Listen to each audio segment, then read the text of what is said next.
Ladies and gentlemen, it's the Games with Your Friends show!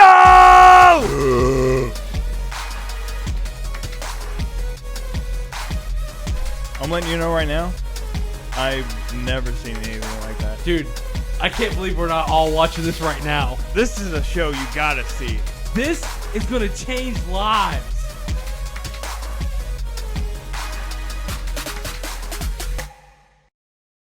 Dun dun dun dun dun dun dun dun dun dun dun dun dun dun dun. Welcome everyone to the one and only Game with Your Friend show. I am Caleb, and today I'm Patrick! Dakota. we have a very special guest for you today. It is our boy Vinny Lenny. Why don't you say a little bit about yourself, Vinny? I'm a video game college dropout that still loves games. And that's all that we could ever ask for. He's our expert. Yeah, so we just recorded a video of me and Vinny talking about the iOS Android video. So check that one out too. It's a good one. But we'll just start off with the games that I've been playing. So I finally finished Oceanhorn 2. And Oh yeah. So the storyline was great, dude. The ending was terrible. Oh damn. Why was it terrible? Like the ending, they had like such a big build up on the ending that just fell flat. It was not good at all. I wrote a full review, but I'll probably save that for another video. You can give you can give a quick summary, or you can if you want. Yeah, so Oceanhorn 2, visually the game is stunning. Has such a captivating story. Like it's so detailed. The puzzles are, they're pretty difficult. Some of them I even had to YouTube before I even found out.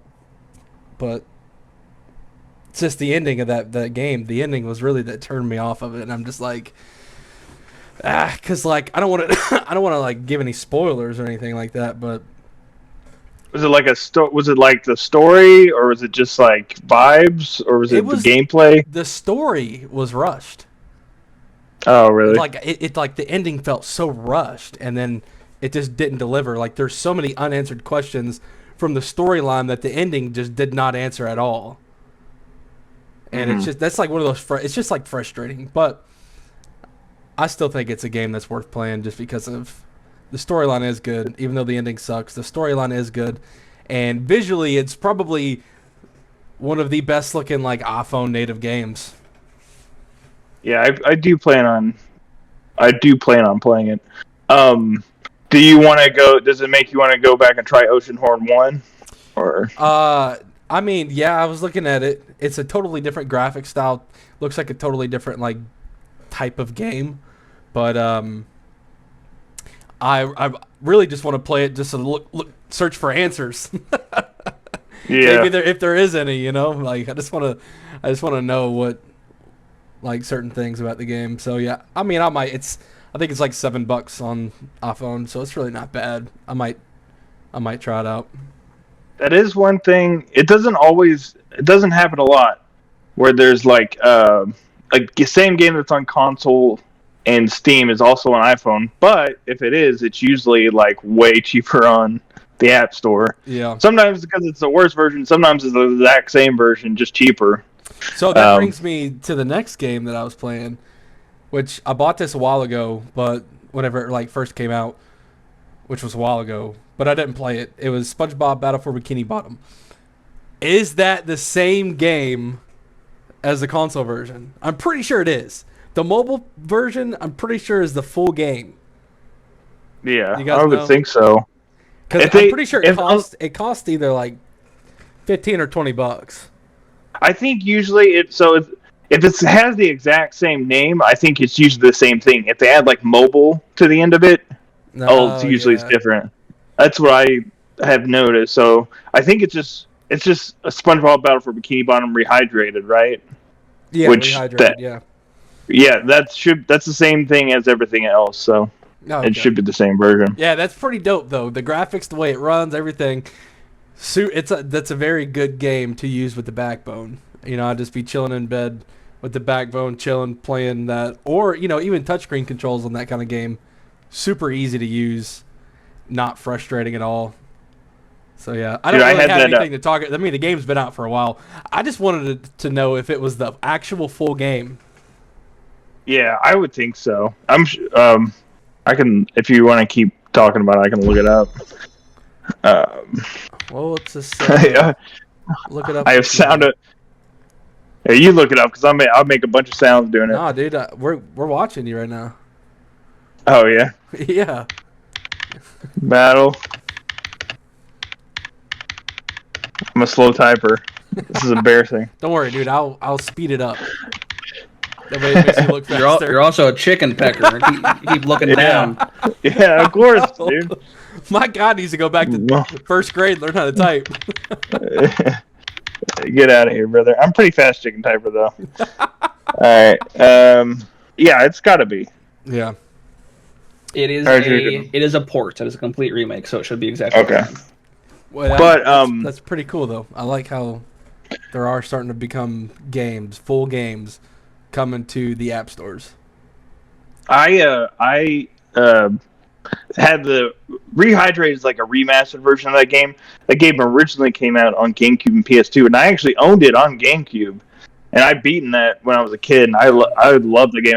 It had all the like SpongeBob references in there. Yeah, I had it. I bought it a long time ago too.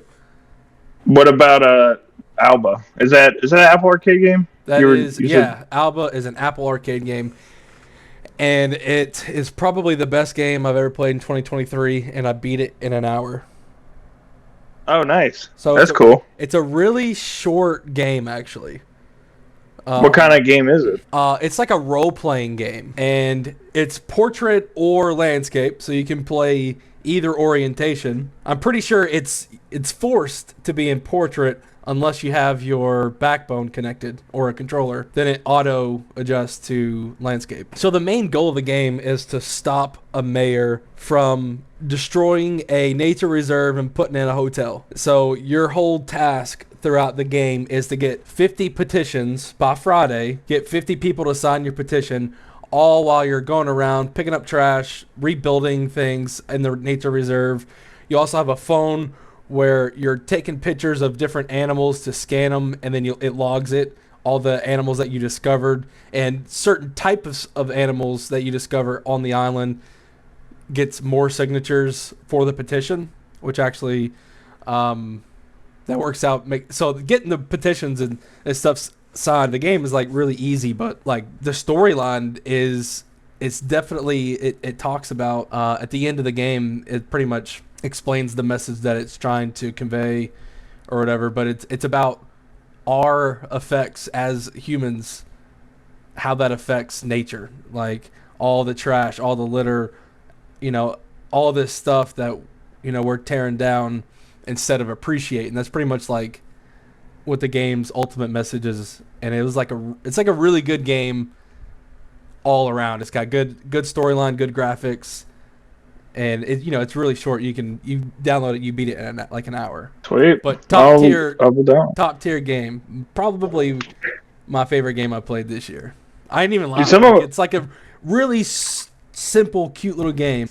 So some of my favorite games are just like a couple hours long. You can make like a really strong, like constant, impression when it's like so concentrated. It did come out this year. I don't know when it came out, to be honest with you, but it is on Apple Arcade. Cool. Another game on Apple Arcade that I was playing is The Pathless. Have you ever heard of that one? Well, it's actually funny. The funny thing about The Pathless is like it's on Apple Arcade. It's like a mobile game, but it was like one of the first PS5 games. I never got it. Yeah, but I noticed that it was on PS5. Yeah, it was like when the PS5 first came out. That was like the first big indie game that came out on PS5. Have you ever played it? No, I haven't played it. It looks fun though. So whenever I was playing it, I didn't understand what was even going on. There are very little instructions. Right.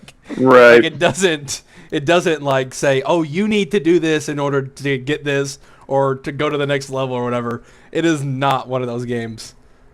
But it took me a second. I'm like, what even am I doing? What am I going like? But like once I got it, like I understood. So the game's pretty much you're trying to get rid of the evil from the God Slayer. He's got his grip on the different. I'm pretty sure they call them like universes or whatever it is. I don't know. But like you beat one level, you go to the next. The next is like another universe or whatever. But you're just pretty much ridding the world of the God Slayer's like evil on the earth, which is it's pretty cool. I think it's got a cool art style. Yeah, it does have a good art style. It has a cool art style. I think it's a good one, and I think it works really well with mobile gaming, like graphics and stuff. But all of Giant Squid's games have been like that. I think that they'll keep going far because I mean, like they made Abzu, and then they made there's one called Flower. Did they make Journey? Yep, they made Journey. It was Flower. Then they released Journey in 2012 or 2013. Then they got Abzu, which is very similar to Pathless. It's focused on underwater exploration.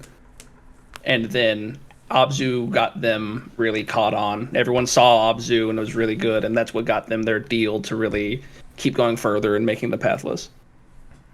I played Journey. Journey didn't connect with me for some reason. I mean I didn't put a lot of time into it, but Abzu always looked gorgeous whenever you see like video. Is that a mobile game? I think that's everywhere. It's on iOS. Yeah. It's not on Android, but it's PlayStation 4, PlayStation 3, iOS, and Windows. Yeah, I got it as a free game on PlayStation. I played for a little bit. Isn't that on Apple Arcade? It probably is. I think Journey Plus. Journey Plus, yeah, that's it. Yeah, all right. I'll check it out. If you like the Pathless, that's one of those. That's like they're probably one of their most popular games. So I didn't know that they made the same they made both those games. That's pretty cool. Yeah, I'll definitely check that one out. Speaking of the Apple TV, what did Patrick just buy? So oh my gosh, there is no. Go ahead. Yeah, so playing the Pathless on the Apple TV, playing any game on Apple TV is the best. To be honest with you, graphics wise, my iPhone's more powerful, but playing on Apple TV is like a console feel. It's like a console experience. But yeah, Apple TV. What did you just get one? Did you just buy one? Yeah, so I bought the I didn't buy the 4K one. I bought a 32 gigabyte HD one because it was like $80. Yeah. And I was like, I don't know how much I'm going to use it or how cool it is, but I want to check it out. But I haven't messed around with a lot. I want to mess around with more. So I played a couple of Apple Arcade games on there, and they do work really well. I think the one game I wasn't super impressed with, I think it's just because it's not well optimized for it, is Dead Cells. Hello Kitty. Dude. I played that. Hello Kitty runs like garbage on it. Oh really? It's like really like it's like choppy. I don't know if it's like the game is too demanding, or if it's just like they just made it so where hey you can play it, but they just forgot about it. Like they didn't optimize it for that Apple TV hardware. Yeah, the Dead Cells is not. It's like it runs good, but the controls are weird. Like I was playing with an Xbox controller, which is really cool how you can connect an Xbox controller and just use it like a console. Like you can turn it on with an Xbox controller, you can turn it off with an Xbox, you can open it, do everything in the operating system with the Xbox controller. It's pretty cool. And you can do everything in the apps. Like not only the operating system, but you click on Hulu, you can control Hulu with it. Yeah, like the controller takes place of your remote, pretty much. Yeah, you have the Apple remote, which is cool. You can use your phone as a remote. You can use you're never missing a remote. You always have some kind of remote around you. And I have noticed, me being like super lazy and all, I'll just be chilling on the couch and the remote's like on the other side of the couch, and I'll just like get on my phone, pull up the remote because all I got to do is just like swipe down on that little I don't even know what it's called. It's not like their utility it's a swipe bar. up. Whatever It's the like one you that swipe. has all the utilities, whatever that one's called, Yeah. that utility bar. I think. you can I think. you can Go click ahead, on the sorry. you can click on the remote button and it automatically opens up. Like, Yeah, it's the so thing, easy. the thing that's been fucking me up though is once I signed into Apple TV, when I go up, so there's that. That's if you're Oh, listening, yours you is can't different. see it, but Yeah, dude, that's your phone. so my flashlight used to be there, but now it's my remote. And so many times I flip right up to turn on my You can flashlight, adjust and it. I always. You can go to I mean, go to your settings, and I'm pretty Okay. sure I you mean, can that makes- adjust it in there. Because I've added, removed, and rearranged stuff on mine, both my 13 and 15s. That makes sense. If you can't, well, I just haven't tried it because I accidentally click on it, then I forget about it, so I never think to reorganize it. Yeah. But the Apple TV's cool. I tried this. So just today, I took a long Ethernet cord. I put my router's in my living room. My Apple TV is in my bedroom. Took an Ethernet because I tried Call of Duty Mobile. I tried playing Call of Duty Mobile. What is that called? Like mirrored onto the. Yeah, mirrored. I tried that and it didn't work well, but also it was over Wi-Fi and it. So I took an Ethernet. I bought an Ethernet cord. I put it in the ground, put it on the ceiling of my basement, and then popped it out of my bedroom. It's a quick way of hiding the cord. Did it work better? I haven't tested it out. I literally just did it today and haven't tested it out yet. But I'm either way. Even if Call of Duty doesn't work good, I still like it. I still for Apple Arcade games and just the way I can still mirror my. So maybe I won't be able to. I don't understand what's stopping them from putting Call of Duty Mobile on Apple TV. I think there's with Call of Duty. I think there's weird things with Call of Duty. I think they don't want Call of Duty Mobile to be anywhere but your phone because they don't want it to replace the $60 version. Like if you want to play it on the TV, you got to buy the $60 version. You know what I mean? That's why they don't want you playing Call of Duty Mobile. They don't want you playing Call of Duty Mobile on your PC, even though there's no reason why you shouldn't be able to.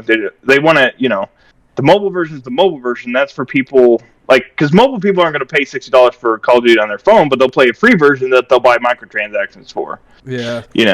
So they want to be separate people. They don't want just put the free Call of Duty Mobile. Just put that on there. Yeah. And then you got if they were to have Call of Duty Mobile on Apple TV, I would probably not buy the new ones. Yeah, exactly. I mean, there's still plenty of people that still do both, but yeah, like you said, there's other people that be like, well, I can just play Team Deathmatch. They update it regularly. Yeah.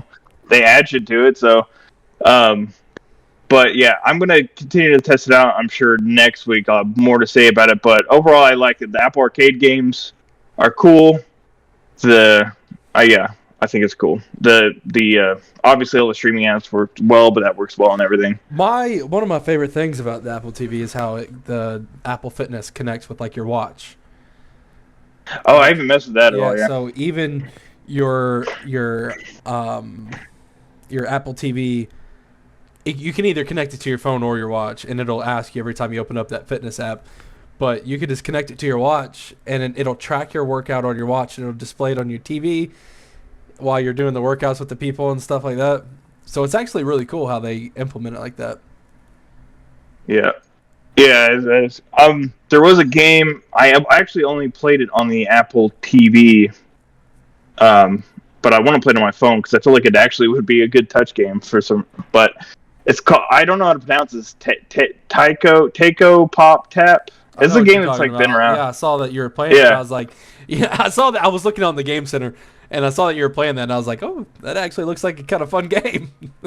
It is. It's cool. It's like it's kind of like a Guitar Hero, but it's all like a bongo type thing. It's like you're either hitting the middle of the bongo or the side. It's not actually a bongo. Like tap tap drum. Tap tap beat, whatever it was called. Oh, Tap Revolution or something. Yeah, I forgot about that game. Is that what it was called? Tap What was it called? No, because that had like a scroll. It was like you had to hit it was scroll down. You had 3 things at the bottom. No, it's not like that because there's just one line and It's notes kinda going like, through. Parappa the Rappa, that old game. I don't know that game. No way. I have not played that game, but I do have it. I'm uploading it to my Dropbox as we speak. I plan to get to it eventually. But it's more like a percussion. Like you're either like, it's like you're hitting a beat. Like you're just focused on when to tap, not so much where to. Yeah. But there are two different types of taps. There's like the middle of the drum and the side of the drum. So if it's blue, you're supposed to hit the side of the drum. If it's red, you hit the middle of the drum.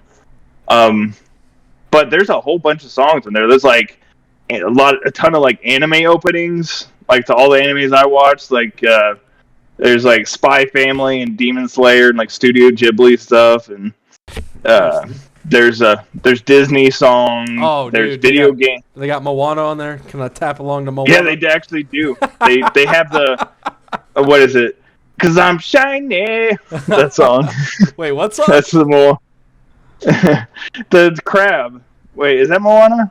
That's Moana. Yeah. Oh, I've It's actually the crab never that's seen the like. movie. Oh well, then of course you wouldn't know the songs. No. I'm just But, talking about that one song. The Rock. I don't know. You're welcome. I don't know. Never Go mind. on. Move on. I don't know. I have no idea. Well, yeah, there's a whole bunch of songs. There's like a song. There's just like license free, just like old Beethoven stuff too. But there's video Sonic songs on there. But it's cool. Nothing too complicated there. But I downloaded it on my phone because I want to see how it's like to actually tap on the iPhone instead of like hitting different buttons on an Xbox. Another thing I tried on the Apple TV, but I've been playing it on my phone, but I tried it on the Apple TV. It didn't work super good. There was a little bit too much. It wasn't as bad as Call of Duty, but there's a little bit input delay. But I think this could solve it. But I was playing the Crash Bandicoot for PS1 on the web arcade thing I was talking about. Yeah. So at first I couldn't get PS1s to work on my phone, but then that was because I was using the links from Internet Archive. And then I actually put the things on my own Dropbox, and then the PS games work flawlessly on my phone. And I mean, I have an older phone too. And I was trying to stream that to my Apple TV and see if it still worked good, but there was a little bit of input delay. But I think there was such little bit that I think the Ethernet cord could fix it. Yeah. But yeah, I've been playing through Crash Bandicoot. Web Arcade, still so awesome. I'm actually falling in love with our Web Arcade more and more. Like the cloud saves, you connect it to your Dropbox and all cloud save. Like I showed Vinny it yesterday, and he was able to use all my games, but connected to his own Dropbox, so he has his own saves. And it doesn't. Yeah. And you set that up. So he has my Apple whole TV? library. No, you can't set it up on your Apple TV. You can set it up on your iPhone. Stream it. Yeah, you can set up your phone. You can set it up on your Xbox, and you can set it up on your PC or your iPad. You can set it up on your iPad. But yeah, I looked into trying to set it up on the Apple TV, but no. But yeah, I'm still loving that. It's so sweet. You can do save states. So like even if the game doesn't save regularly, you can just save state at any point. You can download that save, or you can jump back to that save on any device that you're playing Web Arcade in, as long as you're signed into that same Dropbox account. So I'm gonna probably play. I'm gonna play everything from like PS1 before. That's probably gonna play most of my retro games just because it's so cool. Yeah. And then last thing I've been messing around is this little guy, the Pokemon Go Plus Plus, which is actually the name of this thing. there was a Pokemon Go Plus, a Pokeball Plus, and then the Pokemon Go Plus Plus, which is the newest one. So there's these things with Pokemon Go. I just recently have got into Pokemon Go. So you're going all in. Fun. You're going head first. Yeah, well, I started this. I mainly got it for Pokemon Sleep, but then I was like, it's got me more addicted to Pokemon Go. So basically, So is that the same? Is that the same thing that you use for Pokemon Sleep? Yeah, It you works for can both? use your phone. Yeah, you can use your phone for Sleep and Go, but yeah, I got this. So it's this little puck thing. No. I'm saying that. Yeah, you can use this instead. Yeah, but I'm saying if you don't have it, you can still play both games. Yeah. But But yeah, this puck connects to Pokemon Sleep. It connects to Pokemon Go. So basically, there's this thing called auto catchers, Pokemon Go, which they'll catch if you have the app in the background and this connected, it'll catch Pokemon for you. The only thing that stinks is that it'll use up all your Pokeballs, and it'll also spin Pokestops, which is how you get items. You walk to a Pokestop and you spin it and you get items.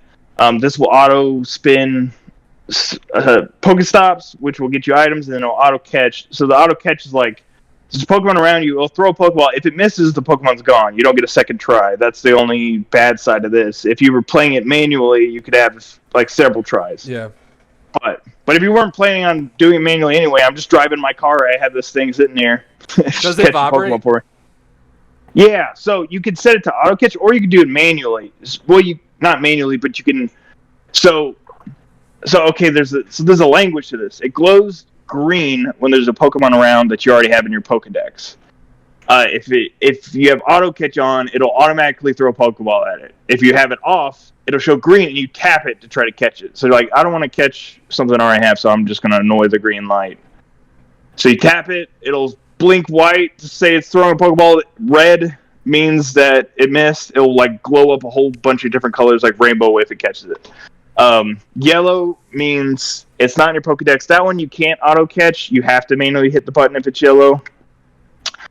But yeah, so what I've been doing, I'll be walking both my dogs are a hassle to walk. When I walk both of them, I have I can't play Pokemon Go while I do it. So what I do is I strap this to my wrist, and I have this hanging so I can hold both leashes and I can just see what's going on Pokemon Go and I can tap it.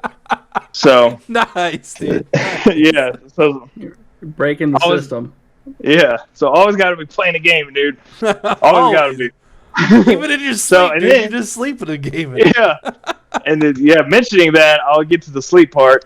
So the way you do it, if you have your phone, you're supposed to put your phone face down on your bed next to you with Pokemon Sleep, and it'll listen to you and feel if the bed is shaking. That's how it determines whether you're sleeping or deep sleep or you woke up or stuff. Instead you can have this. And all you do is you put this puck on your bed, close to your pillow, you hold it down, and it'll turn blue. That means it's tracking your sleep. And then you sleep, you wake up. At any point, you can tap, and it'll blink blue just to show you that it's still tracking. But then you wake up, you hold it to deactivate it, and then it'll show rainbows it's done. And then once you connect this, you can do that. And the sleep app, nothing has to be open to track your sleep. You just throw this, do it, and then whenever you connect this to Pokemon Sleep, eventually it'll say, hey, you want to synchronize the sleep data and use the sleep data. And so what I want to see from Pokemon Sleep is Apple Watch support. Yeah, why can't I still would want to track my sleep with my watch, and then my watch can just import that data into Pokemon Sleep and determine what it determines whenever you put your phone under the bed, just with that data. Have you looked into it? No. Have you looked into it at all? No. I just saw that you had to use your phone. I haven't looked into any specifics, or maybe they're actually a way, or I don't know. Yeah, I don't know. I know Pokemon Go can connect to your watch for step info, because you need to walk steps to hatch eggs. Yeah. But yeah, they probably would have mentioned it. I probably would have heard of it if you could use your watch, because that makes sense. Well, I'm sure whenever Nintendo listens to this, they'll add support. Yeah, for sure. All right, Vinny, what games you been playing this week, dude? Yeah, go Vinny. Man, I've been playing everything. There's so many. The last half of 2023 for me has just been stacked one after another. We had Assassin's Creed Mirage that just came out last week. Are you playing loving it? I'm loving it. I've been playing every single Assassin's Creed. Is that on Game Pass? Ever since I was a kid. It is. It is on Game Pass. I'm going to have to check. So you gotta wait. Everyone will play. You gotta wait for the iPhone version, bro. Well, yeah, I guess you had. Be ported to iPhone. Yeah, Assassin's Creed Mirage is coming out. Yeah, it's coming out for iPhone. Oh, that's awesome. All right, I'll wait for the iPhone version. Okay, there you go. For sure. Yeah, for sure. Mirage is great. because the last, Valhalla, Origins, they switched up the whole the ingredients. They made it RPGs, and it was just too much. But Mirage really takes it back. It feels like a classic Assassin's Creed game. And they did it. They did it good. I'm only like a couple hours in. I really haven't got that much into Assassin's Creed, really. There was a couple of them that were really good, but a lot of them that are really bad. And I feel like the ones that I bought were the ones that ended up being the bad ones. Yeah, because those are the ones with the most, popularity. Like, yeah. What was it? Unity, and then Unity was pretty good. Just they didn't do the multiplayer right. And then the new ones, Origins, Valhalla, those were most people saw those and tried to play those, and was like, "Hey, this isn't a good game." Yeah, I remember that first Assassin's Creed came out. It blew my mind. I didn't have a 360 at the time. My uncle Tim had a 360 and had Assassin's Creed. And I was like, this is crazy, dude. This is... Yeah. Comparatively, if you look at the first Assassin's Creed, it is so bad. Well, yeah. I remember I figured out on the first Assassin's Creed, if you just held block and then just countered every attack, you could be in a crowd of like 30 people. You're going to kill everybody and be untouched. They brought that back kind of. I think it's like, what is it, like the Batman games, how it would flash something like, it's blue above their head, so you press B and then boom, you block it. It has that kind of combat. It's not bad. It feels good for what it is. That's been one of the games I've been playing recently, but then I have Cyberpunk's DLC just came out. Phantom Liberty. Really, it's Cyberpunk 2.0. It had a bad launch, but CD Projekt Red, I think, is one of those developers that they deserve all of the love for what they have been doing. They released the game early, and they immediately said, hey, we get it. We messed up. We shouldn't have done this, and we're going to work to fix it, and they did. That's what I've been hearing. People are really happy with it. It makes me want to actually play Cyberpunk after hearing all the praise. I haven't played it yet. I tried really it out good. on Stadia whenever Stadia was still a thing, but... Of course, Stadia shut down, so I can't. But I got it for free on there, so. Yeah, they turned it around, and the new DLC kind of it expands it more, and you can tell how much passion they have for their ecosystem. Starfield, I haven't. I want to play that one. So, before you get into it, I want to say I tried to play it on cloud. And it was absolute garbage. xCloud? Yeah, xCloud. It was absolute garbage. I don't think it's optimized. I played it on PC. I haven't had any issues on PC. Bethesda's claim of least buggy, I think, is accurate. It's not compatible on the Steam Deck yet, and so I tried playing it, and it gets like 20 FPS. Yep, got the 500 gig, the big one. Steam Deck Bros. Yep. So I think that with some updates, it's just like every Bethesda game. They always release it. It's always weird at the beginning. And you give it a while, they show love, and then they bring modding support, community shows the love, and it turns into a game like Skyrim that's going to last for 30,000 years. Yeah. Then the biggest game I've played is Baldur's Gate 3. Easily my game of the year, and I think it's gonna be that way for a while. I have so many people at work trying to get me to play that game, so I think I might just bite the bullet and buy it. It is easily one of the most intricate and well-made pieces of art ever.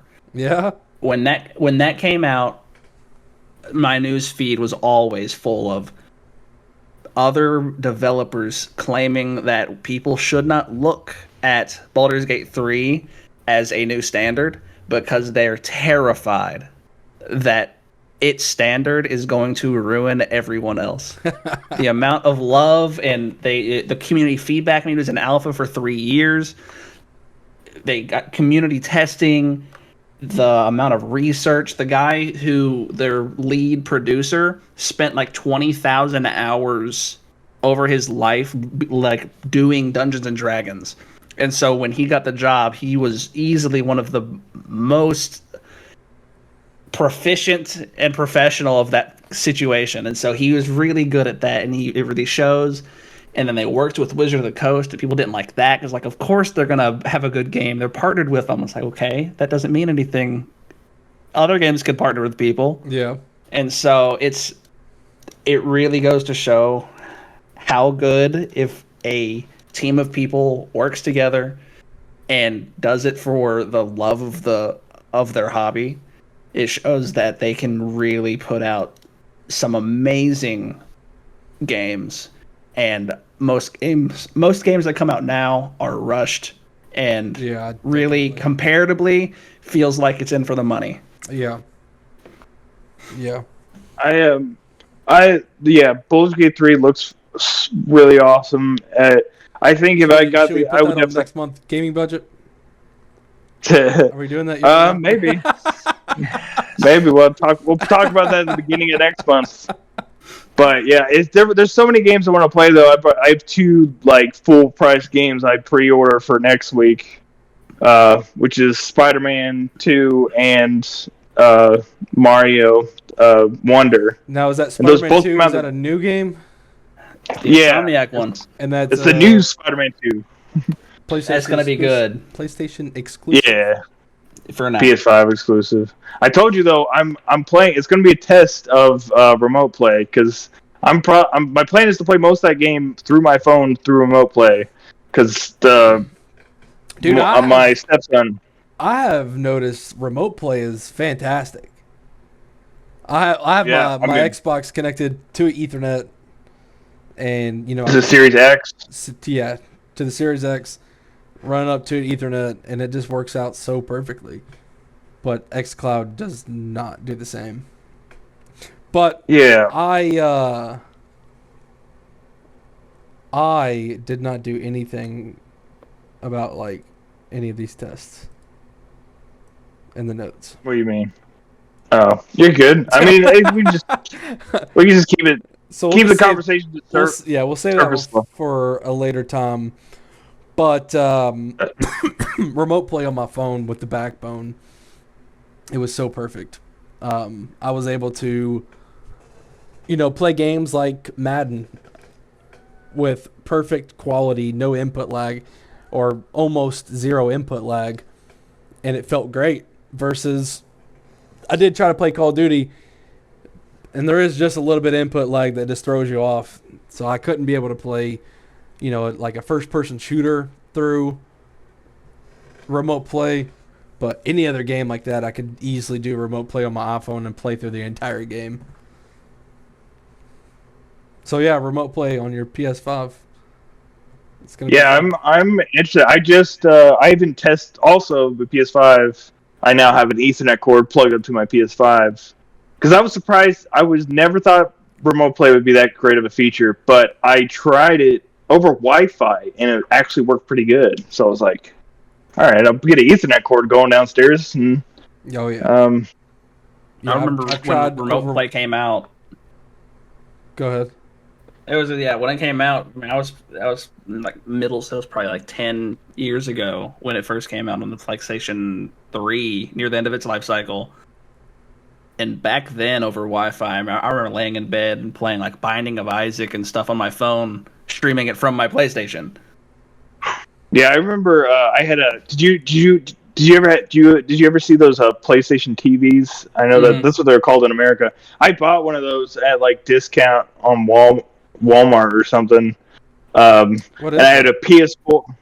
So it's like a PS Vita that they turned into like a little console you can plug up to your TV. Basically, it was like the Steam Link, that kind of thing. Oh, okay. Yeah, it's kind of like a Steam Link for PlayStation, and you could put PS Vita games into it, or you could stream like your PS4 to it, and that didn't work great. But I was also in college at the time over Wi-Fi. There's no reason to expect that to work good. But I didn't know things about like bandwidth and stuff. I didn't know what those things were back then. The PS Vita or the PS TV did not sell very well at all. It was a complete failure. And I was one of the only guys that bought it. Did it do any of the TV functions? Like, can you like watch TV on it? Like, I mean, you could like or something. Yeah, you could download. I think you could download like Netflix and Hulu. Mm-hmm. Okay. Anything that you could have like on a PlayStation, they had like all of those apps. That's pretty cool. Yeah, it was a cool idea, but I mean, if they it's were like to weird. Re-release one right now, do you think it would do better than back then? Well, they kind of are with the PlayStation Portal. Is kind of that, except it's a remote play device that's like a handheld though. So it's like that, except not plugging up to the TV. The screen's on the thing. It's a Steam Deck. Yeah, it's a Steam Deck that doesn't play games natively though. Yeah. But it's $200. I don't know. I don't think I'll get that, but. All right, so What do you have a Steam Deck? What's the point? Yeah, exactly. A good time for our break. All right. For our ad break. Raid Shadow Legends. Raid Shadow Legends is an immersive online experience with everything you'd expect from a brand new RPG title. It's got an amazing storyline, awesome 3D graphics, giant boss fights, PvP battles, and hundreds of never-before-seen champions to collect and to customize. I never expected to get this level of performance out of a mobile game. You can just look at how crazy the level of detail is on these champions. Raid Shadow Legends is getting big real fast, so you should definitely get in early. Starting now will give you a huge head start. There's also an upcoming special launch tournament with crazy prizes. And not to mention, this game is absolutely free. So go ahead, check out the video description to find out more about Raid Shadow Legends. There, you'll find a link to the store page and a special code to unlock all sorts of goodies. Using the special code, you can get 50,000 silver immediately and a free epic level champion as part of the new players program, courtesy of Raid Shadow Legends. Welcome back, everybody, to the Games with Your Friends show. The first thing is our news. Genshin Impact will not be able to evade the 30% Tim Apple cut. Patrick, take it from here. Yeah, so I saw that you put this in there. So they've tried to evade it, but yeah, Apple is not going to let that go. Multiple times. I think this is a bubble that's going to burst though eventually. Like the same way they kind of like the same way they like got on Microsoft for like the same way they got it on Microsoft for like what was it, the Internet Explorer stuff. Like this is definitely like a monopoly situation in my opinion. So I think they're gonna. Didn't the EU like rule that they have to, or they're working on something where they have to have third-party app stores? I'm not sure. And once they have to have third-party app stores, all this whole like people are going to be on the app store just because it's probably still going to be the most popular app store. But they can be on other stores too, where people want to give the developers more of a cut instead of Apple. Yeah, they can buy through that store, kind of like how Epic takes less of a cut than Steam. Even so, if you put games on both, because a lot of people just want to have their games on Steam, but if you will get some sales on Epic. So what's to say they can't do something like have you tried to buy anything like on Amazon, like a subscription, an ebook, or anything like that, like on the app? So like not on mobile, but I know what you're going at. You can't. Yeah. On the mobile app, you cannot buy like Kindle, for example. On the mobile app, you cannot buy an ebook from the app. They just take it. You have to buy it on the website, and then it'll appear in your Kindle account. So like, why can't these games like you download the full game on the App Store, but you buy it online and you link it to your account, and that unlocks it so you can just also play these games, but Apple doesn't get a cut and they get all the money. Yeah, the thing is they have full control of what goes into the system, so they can, if they catch you doing that, they can just kick you out. You have to. Well, I mean, why is Amazon allowed to, but nobody else is? Probably just because Amazon's giant. Apple knows if they scratch Amazon's back, Amazon will scratch theirs. It's like they'll let them get away with it because they have probably has some kind of deal with Amazon or something. It's like, you make this easier for us, we'll make it easier for you somehow in some other way. Yeah. But I would say if they want more like AAA games on the App Store, they're just gonna have some wiggle room there. Well, I don't know, because Nintendo, Xbox, and PlayStation all take a 30% cut. Yeah. That's Steam takes a 30% cut. It's like So it's pretty standard. it's standard on these big stores. The only problem is like with the P, like when you're, with the console, it's a closed system, and people seem to be all right with that. With PC, like let's say you had to buy everything through the Microsoft Store, and you couldn't, like with Steam, you can still like you could go through itch, and they'll get people get a bit like you don't have to go through Steam. It's there. And they'll take that 30% cut, but there's other options. Apple, there's no other options. Yeah, true. Yeah, that's what the whole thing is about, is the fact that, yes, other people do have the same kind of like almost monopoly, but on iPhones and other iOS devices, you have to go through App Store, and that's what I think the European legislation is trying to get around. Yeah, which I'm fully on board with. Let me put third-party stores in my iPhone. I would love that. Then it makes you have to, like, Apple has to step up and be like, well, we'll make our store better, so you want to buy games here. We're going to make the games connect to our system. Our achievement system is going to be more in depth, and they could add a bunch of cooler stuff to their they can Game also Center piggyback ecosystem. on. Oh, our app store is more secure. Yeah, they can also they can always as say a that, selling point too. and that's still going to get like the mainstream. People are still going to mostly use. Yeah, the whole thing is just to give some competition. Right now, there is none. They have to have the ability to have some of it. Yeah. Well, I know part of Xbox's plan is to get third-party app stores on these phones. Mm-hmm. They want to. They bought. We'll talk more about the specifics later, but part of the Activision deal is King, which is a big mobile like Candy Crush. Yeah.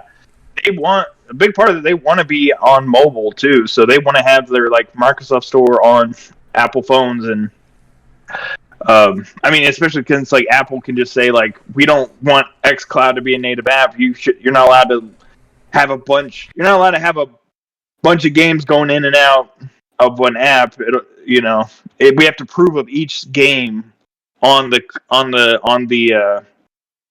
xCloud. That's why they can't have an xCloud app, because Apple has to prove each game on xCloud. Even though they don't do it for Netflix, which is like a similar concept, But also, like you just pay a subscription. Whenever you create that home screen shortcut, it acts as if it's an app. Yeah, but that's still that's still going to like I'll do that anyway. It's the exact same for me, but it's so many regular people are not going to do that, If you tell them it's an app they can download and they can sign up for xCloud through their Apple subscriptions, Microsoft's going to get a lot more subscribers on iPhone that way, Yeah, but, for sure. Speaking of Microsoft, anyway, Xbox, Halo, new season of Halo. Yeah. Did you look into this at all? Are you still playing Halo? At all. You're good. Do not play it very often. Do you play it, Dakota? I hopped back on season 3. I played a lot of Forge when Forge got released, but I don't like what 343 has done with the game, so I don't really touch it that much. Gotcha.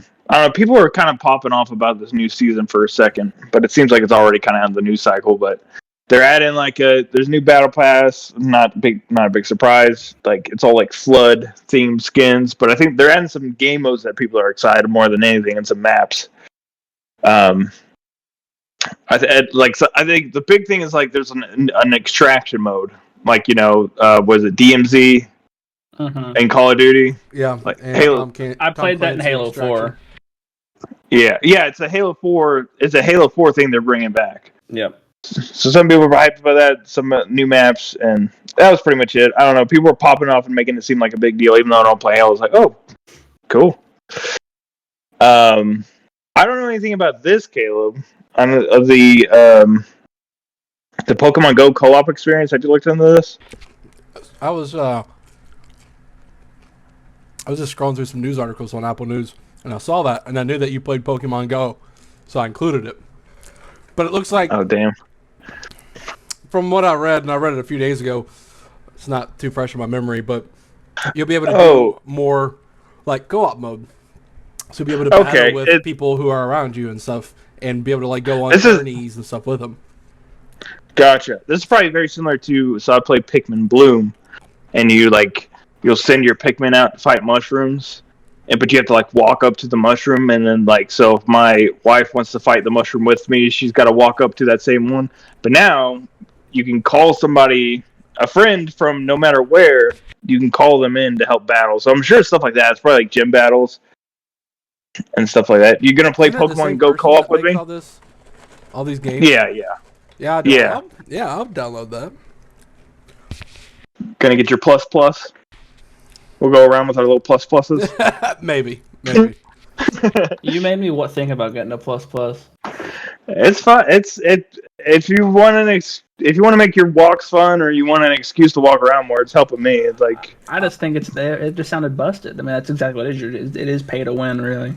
I want to be able to play Pokemon Go more before I go out and buy a $60 hardware. Yeah. I was go ahead.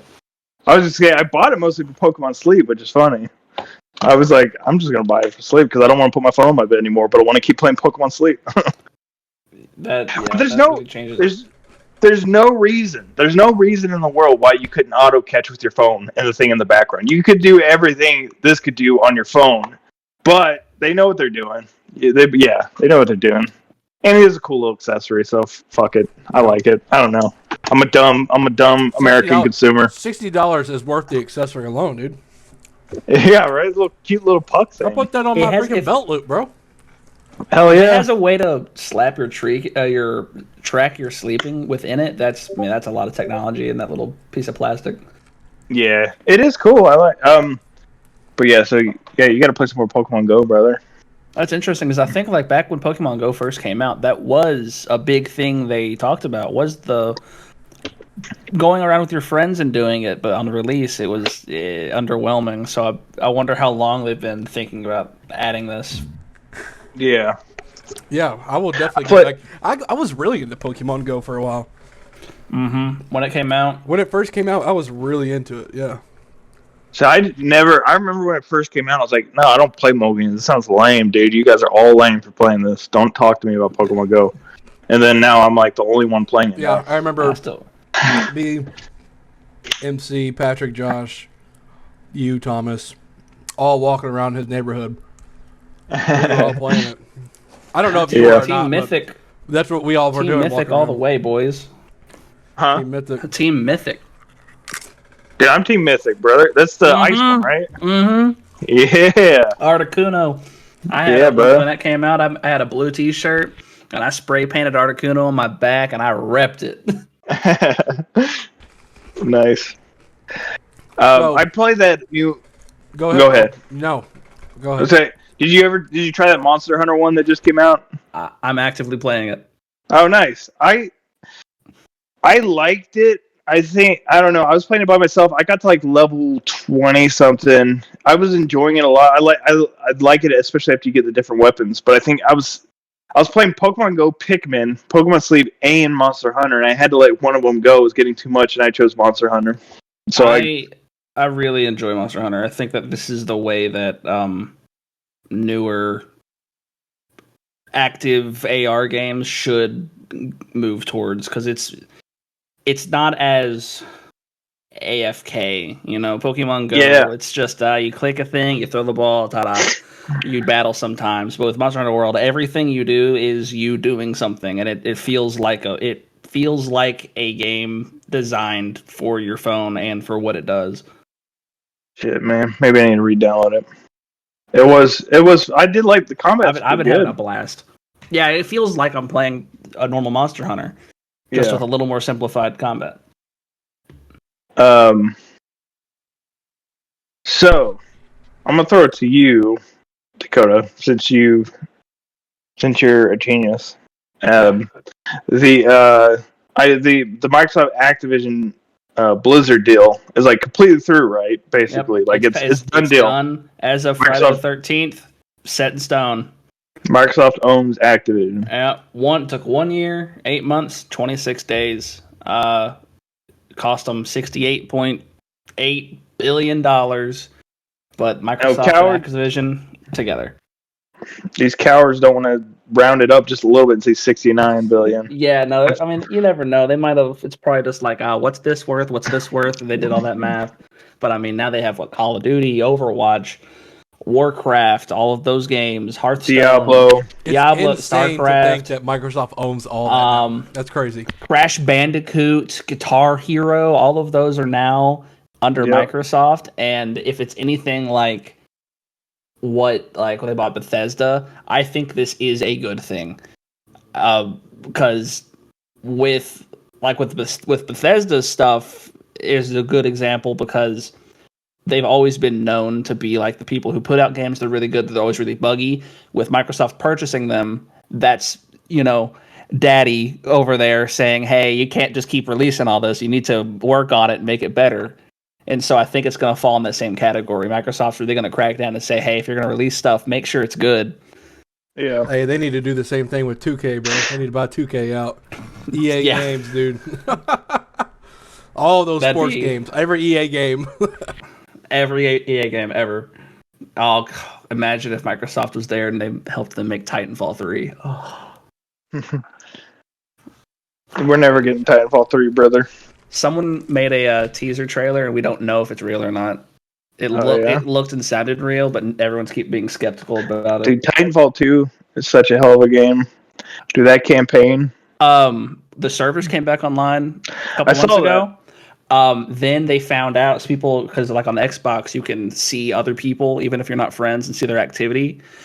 They found out that a guy who got hired on at EA, and Respawn specifically, his title was a producer, and he had started playing Titanfall, beat all of Titanfall, and then started playing Titanfall 2, and specifically playing specific maps that have been used for playtesting in Titanfall 2. So the theory now is that they hired this guy to make Titanfall 3, and he's been going through and trying to figure out what makes the games tick. Yeah. And so that's why this teaser that came out a while back, people were like, it could be real. And apparently it said next Friday would be the reveal. So whenever that happens, that's when we'll find out if it's real or not. Dude, I own Titanfall 2. I think I own Titanfall 2 on my Xbox, my PlayStation, and Steam. I love that game. Yeah, I did that with Satisfactory. I bought Satisfactory 3 times. I didn't know that came out for console. It didn't. Just in different stores and four people. Yep, I have owned it 3 times on PC. Nice. What was that? But also with Nice. the Activision Blizzard deal, they didn't get the rights to streaming. So none of the Activision Blizzard games will be on xCloud. Yeah, xCloud and I don't think they call it xCloud anymore. I think it's just Xbox Cloud Gaming. Yeah, they're cloud gaming. So whenever you go to Game Pass, you say stream the game. None of those games will be on there. Ubisoft got those rights, so that will be on Ubisoft Plus, and they're streaming. And that was one of the deals that they had to go through to actually. They also just accept it. I think they can. I think they can technically. I could be wrong about this, but I think they are. Ubisoft owns the rights; it's theirs, and they will own them in perpetuity. They will always own them. They're not gonna. It's 15 years for the contract. Well, I think it's 15 years, and then it goes back to Xbox. But all the games that come out within that 15 years will always be Ubisoft. Yeah, I think. But I think Ubisoft can sell can license them. Xbox would pay for a license for those games and put them on Xbox Cloud Gaming if they pay for a license. Yeah, it's gonna be the same with how Ubisoft works with Steam right now. If you go buy Rainbow Six Siege on Steam, it's when you boot, it still boots through the Ubisoft launcher. It's gonna be the same type of situation. Right. But I wonder what because I think I think Activision knew they had to do this because they knew like all their eggs are in one basket, the Call of Duty basket, and that can't last forever. And they don't know what to do. They don't know what to do after that. They have Call of Duty with Activision, and then you had with Blizzard, you had Overwatch, Warcraft, and Diablo, and then StarCraft's kind of coming back. But they already fucked over Overwatch. People are hating on them, so that's out. Call of Duty, people have been hating on, which Modern Warfare 3, fingers crossed, is actually going to be good, so that might be good. Warcraft has been up and down for the past 10 years, and then Diablo just went straight through the shitter with Diablo 4. So they kind of needed to spread out a little bit more. Yeah, I think this is off topic, but Diablo 4, do you think that's going to come back around? I have a feeling they're just going to keep working on it. It's going to come back around, like Diablo 3. Well, Diablo 3 came back around specifically because they gave the update that changed the progression. They basically re-released the game. They added the transmog, they added the offline stuff, they removed the battle pass progression. I don't think Diablo 4 will do that because they built that game around that, and name a game that doesn't have microtransactions. Right. And I think they're stuck with it, and it's not going to work. They're not going to make it past season 6 or 7. Maybe if they make it free to play, kind of do like a Destiny thing, maybe that could kind of turn things around eventually. If like a couple of years it goes free to play. Maybe. I think that most of the hate on it is the battle pass and like the in-game progression. I think that even with free to play, people wouldn't like their gameplay loop. Yeah, maybe. But continuing with the Activision deal, there was a tease for Guitar Hero Revival. Bobby Kotick brings in James Corden to tease Guitar Hero and more ahead of Xbox merger. I didn't actually see this. This is the first time I've seen this actually, but it's IGN, so I know I'm sure. But I mean, do you think? I don't know. I think people say they want Guitar Hero. I mean, I would like Guitar Hero. I want it, but so bad. I don't. I think most people would. It's the same way with like Just Dance. They keep releasing Just Dances. People keep buying them.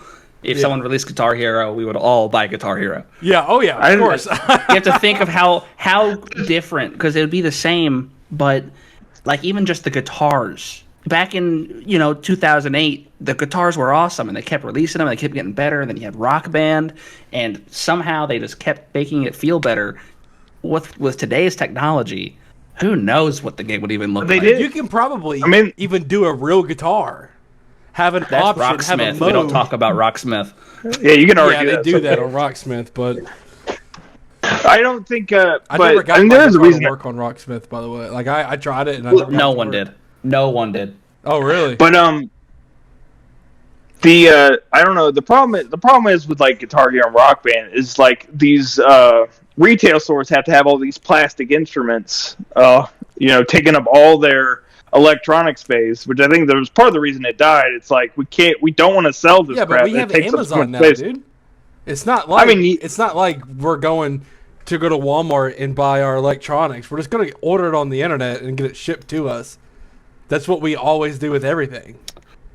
I mean, that's what we do, but if they're thinking that's a huge portion of people that they're not going to have access to if the stores don't sell them. Yeah, it's basically true, like you're selling a game, but you can have a reduced GameStop, section Walmart, of stores, is what I'm saying. I think that I'd say 40% of their income would be online. Maybe it'd be like maybe more. It might be closer to 50, but. Like, yeah, GameStop, you'd think, is not going to be able to sell it if they don't do in-store. Walmart in-store would be able to do a Best Buy. If they don't have a section for it, and depending on what they add, if they add the drums back, they add the bass back, if they have to have all these instruments, that's going to take up an entire shelf. Yeah, maybe you could also maybe just include the guitars at the stores and everything else you can order online. That would also be able to satisfy almost all of their requirements. Yeah, I mean, it'd be cool. I mean, I'm down personally. I'm just skeptical whether it will work out. Like, if it'll actually happen. It'd be a nostalgia buy. I think a lot of people would go through it if they have with Xbox, they're pretty closely knit with like Amazon and stuff. You could probably buy it through the store and have a shipper, and they'd get it shipped to you, so you wouldn't have to do anything extra. Yeah, I mean there are ways to play pretty much any song you want in a Guitar Hero. Like if you're playing on PC, you can get any Guitar Hero game you want. I think they would have to add that in the reboot is custom songs or custom song browser, a song creator, that kind of thing, and that would take a Guitar Hero reboot to the next level. That would be a game that would just keep feeding itself. What's that open source software? Do you know? I used to have it downloaded. I can find it real quick. Every once a year I think about getting a guitar. What is it? Clone Hero. Every year I think about getting into it, and then I never do. I'm like, good for download. I've done software? Yep, it's free. It's open source, like Reboot. You just gotta buy the controller. Yep. The guitar. Yeah, the controller, and you can do it with any controller. You can do an Xbox controller. You can use your keyboard. Doesn't work on obviously you.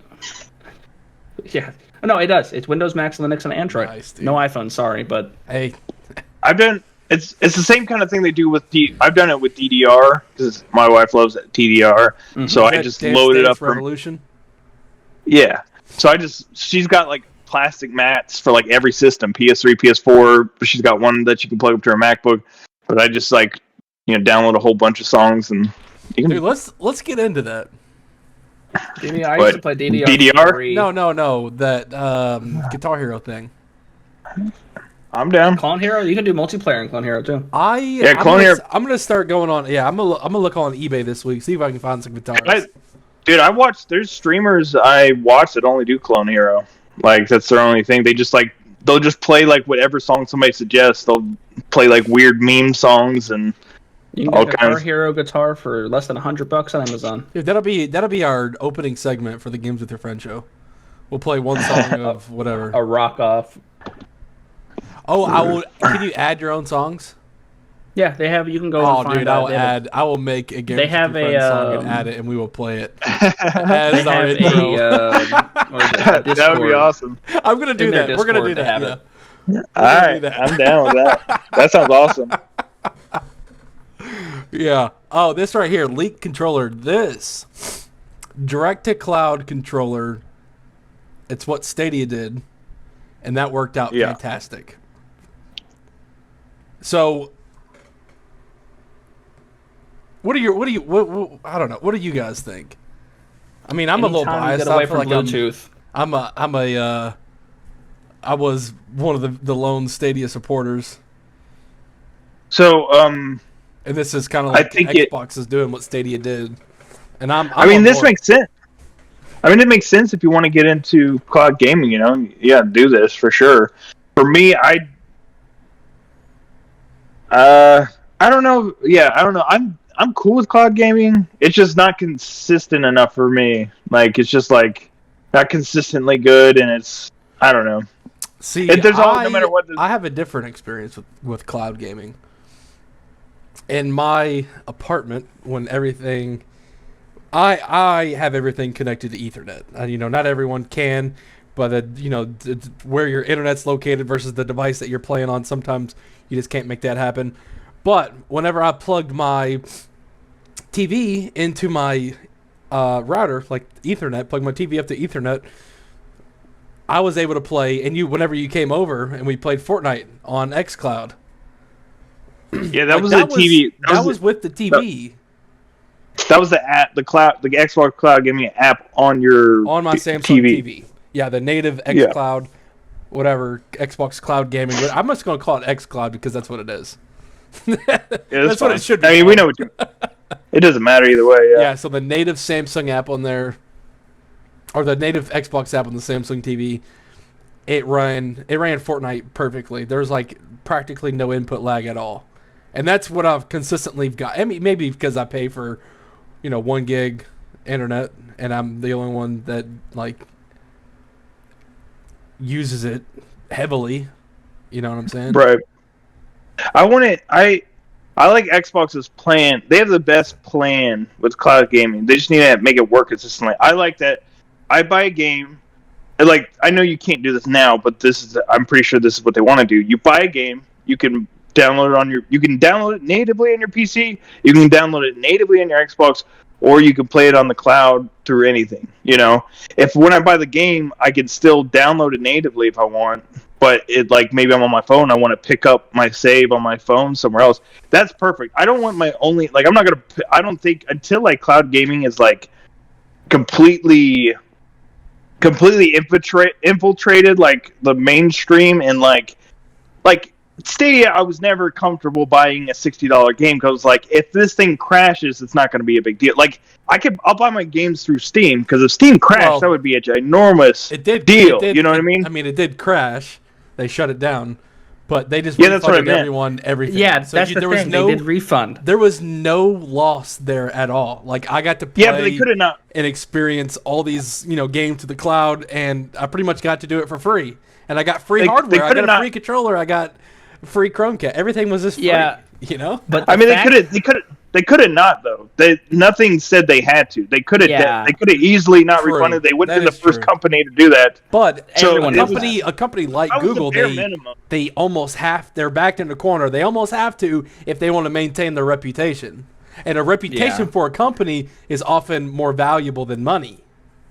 But either way, like I was not going to do you're gonna like some of the games you could not get your save back. Like it just wasn't like a cloud gaming. I'm not going to invest into like an only cloud solution. I'm not going to invest money into until like it's like if this went down, this would be catastrophic. It's like whenever you buy digital games, your digital games could go away. Like the store, like the game could stop speaking to the store server, and then like you can't their game like. It's like, well, you didn't check in with your account. We don't know your game. Like, shit could happen. Yeah. But I still feel comfortable with it because if that crashed, people would, a lot of people's lives would be ruined. There's like absolute bankruptcy. Companies would be gone if that happened. Nobody's going to trust them. So, So, like, when cloud gaming's to that point, then maybe I'll be more willing to get into it. Well, since this is leaked, I think it's more of a. It's a hopeful thing for me because with like Stadia, I didn't play it, but I know how successful it was while it was there. But that was Google. So if Xbox and Microsoft look into it, that's their bread and butter. So what they do with it should be countless times better than what Stadia could ever do with it. Yeah, this Xbox knows gaming. This is Microsoft's space. Yeah, this is not Google's space. They specialize in it. This is Microsoft's space. This is what Microsoft is will work. The biggest for. Like this is everything to them. Yeah, I think it's cool. I know the leak. I guess this is part of the leak we talked about earlier, but I think it's the same thing with that controller where it's like I know they want to make the controller quieter. Yeah. Which is fun. Which is funny. It is funny how loud the Xbox controller is. I like the Xbox controller. I've never really noticed it because I've always used Xbox controllers. They have really their motors are really loud. They're loud. They've always been loud, but the Series S and X are so clicky. It's crazy. Like it was like to like a crazy degree. It might, I think like the D-pad, the loudest one is a backbone, dude. The backbone is nowhere near as loud as let's see, what's it sound like? The thumbsticks, the D-pad even clicks. I've never had a clicky D-pad like this. Where's my Xbox controller even at? Mine's pretty quiet. Oh, it's my my AB buttons. They're pretty like. Oh, you can't even get it to come through. Dude, the D-pad doesn't even make a sound on this one. My D-pad's quiet. My analog, the D-pad my doesn't, clicks. But your ABXY buttons do. My ABXY buttons sound like a keyboard almost. They sound like a tactical keyboard. Wait, are you talking about your Xbox controller? Both. Yeah. Both. Honestly. Well, they are both. The Xbox is a little bit louder. But everything about this controller is loud. Move the thumbsticks, move the D-pad, we hit the buttons. The only thing that's not loud is the triggers. Everything about this controller is loud. Yeah. Well, that's a lot. It's just a lot of. It's a lot of plastic and plastic contact. Yeah, it's what it is. Yeah. They just need to add more rubber. I have this rubber padding or something somewhere. I mean, it's not that big of a deal. It's not. I don't care that much. That before. And now you're going to only think about that. I'm never going to use Xbox. I'm going to go out and buy PlayStation controllers now just because I'm clicking the Xbox. I mean, I have every controller. I even have this is like my favorite controller. It's like a third party. But I have every controller. Yeah, this one was like comically loud. Because I use the D-pad a lot on my controllers for like 2D games and stuff. And I was like, why is it so loud? The PlayStation controller is actually not loud at all. But this is still like ergonomics wise. This is my favorite controller. I love this. Ergonomics. Yeah. You can't get better than the Xbox. The PS5 controller, I think they tried to get better, and they did get closer. It's a bigger controller. It feels a little bit better. But yeah, Xbox is like it fits so well. It does. Yeah, PS5 is a good controller. PS5 is a good controller, but the Xbox is still better in my opinion. The only time I've ever used the PS5 controller were the little times that I did whenever you first got it. Yeah. Oh, that was such a good day. No, yeah, we were all hanging out. Yeah, that was. Anytime you get a new system, you gotta dude, come check this out. That's what I do. Like when anybody I haven't shown the Steam Deck yet, when they come on, I'm like, dude, look at this. Look at this thing. Come on over. I got fucking. You need to get on that, bro. You want to play new Super Mario Bros. Wii right now? You can do it with this thing. Look, this is my computer right here. Yeah. But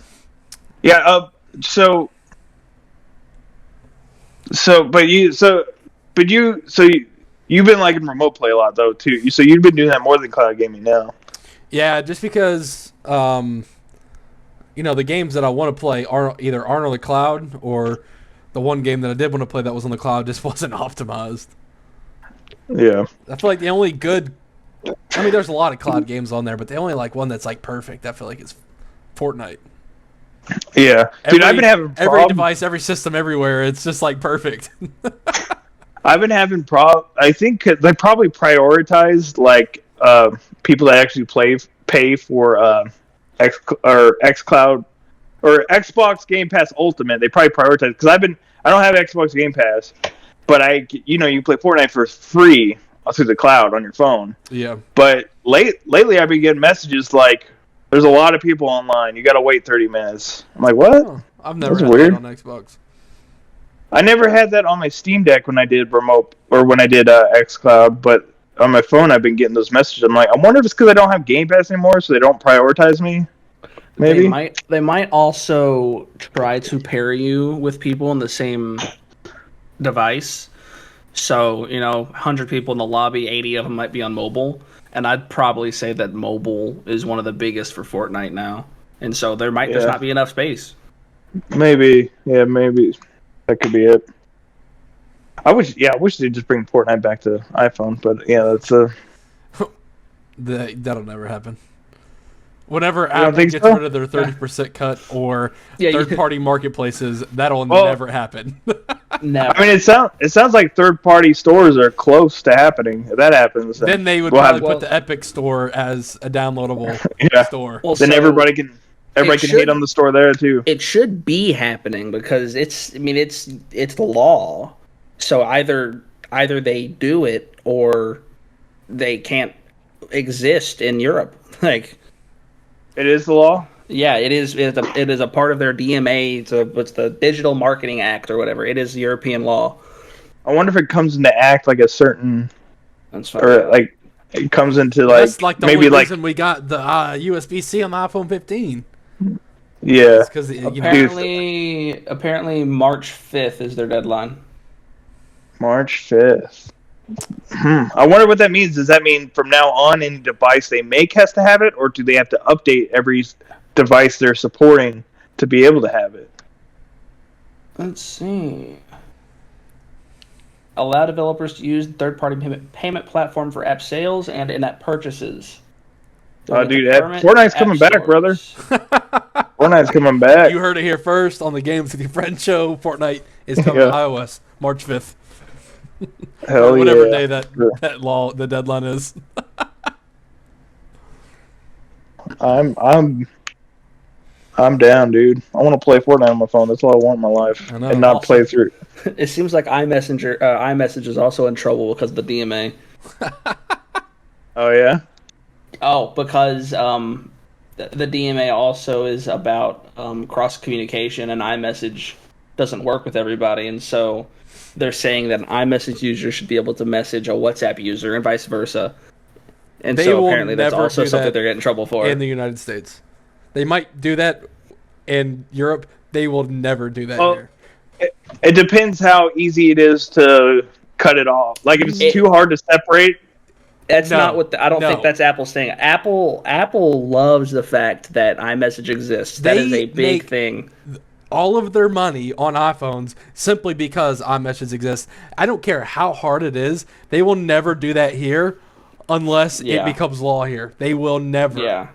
That's the reason they have like 70% of all mobile phones in the United States is because iMessage. They will create a whole new whatever for Europe. They will never do that here. Never. By the way, Caleb, you're gonna be you're not gonna be happy with me. You got the 14. He bought an Android. And you're not gonna be able to play Resident Evil.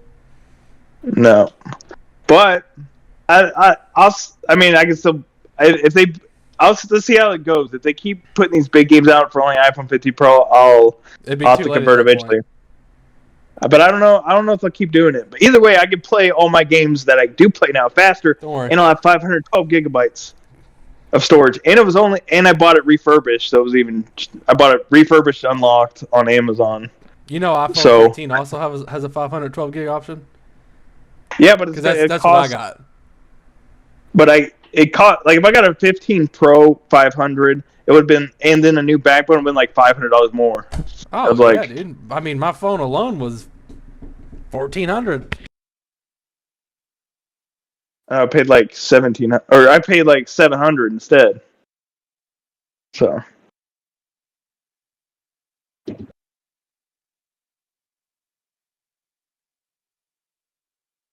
I would have been more willing to buy the Pro if I didn't just find out I had to pay $7,000 for a new furnace. Then I probably would have. But I think you could have went a little longer without the heating. yeah, my family, they could stay cold for me to have an iPhone 15 Pro. Freeze them, man. Just kind of just run. But don't you get it? I'm playing Resident Evil 4 on my phone. Yeah, just run Resident Evil 4 and just sit it on their forehead while you're playing. I heard the new phones do get hot, but I mean, I think they updated to fix it. Yeah, they already fixed them. But dude, you could literally heat your whole house with how hot the iPhone got. You don't even need a furnace, dude. Dude, owning a house is overrated. You just randomly find out you got to pay $10,000 for some shit like once a year. I don't know. That's been my experience at least. Yeah, I moved into this house. Let's see, what is it? 3-4 months ago, and I don't think there's been a month that I haven't had to like pay someone to fix something.